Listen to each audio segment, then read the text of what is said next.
The major change in U.S. military strategy in Afghanistan comes amid a shake-up in Donald Trump's inner circle. His controversial chief strategist, Steve Bannon, was the latest to head through the exit doors. And as Caleb Maupin reports, the president's foreign policy decisions with his new team might now surprise the very people who voted him into the Oval Office. So, you want to be an American president.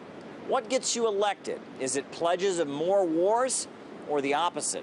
We've been moving from one reckless intervention to another. In Libya, Syria, Iraq, Iran, this destructive cycle, bad decisions. We cannot be the policeman of the world. Polls show that promises of peace were key for Trump voters.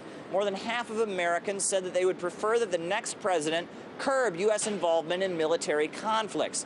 And Trump isn't the only president to have gotten the job riding hopes of peace. Even as we confront a vicious adversary that abides by no rules, I believe the United States of America must remain a standard bearer in the conduct of war.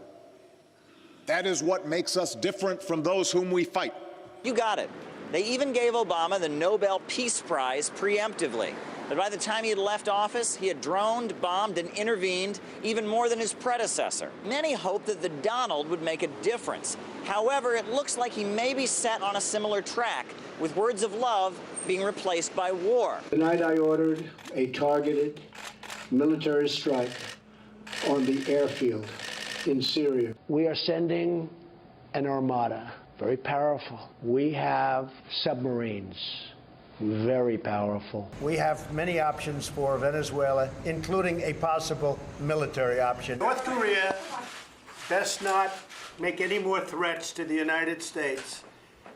They will be met with fire and fury like the world has never seen. But thinking out a policy is pretty far from a one-man job. Here are some of the people who helped think out and develop Trump's strategy. You know, the one that got him elected. Well, they're all gone, except for one.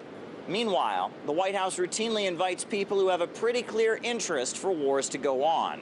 People voted for Trump because they knew Hillary Clinton was a warmonger and that she had wanted to destabilize the Middle East as she did with Libya. The people in charge of the White House are now Jared Kushner, Ivanka Trump, Gary Cohn, H.R. McMaster, Dina Habib-Paul. These are all very pro-war people. So those are Trump's closest advisors. I think that most people who support Trump hope that he'll keep to his promises, but they do recognize that all of his closest advisors are now opposed to the agenda that got Trump elected.